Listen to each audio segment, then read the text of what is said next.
वदनं मधुरं नयनं मधुरं हसितं मधुरं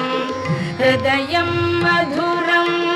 गमनं मधुरं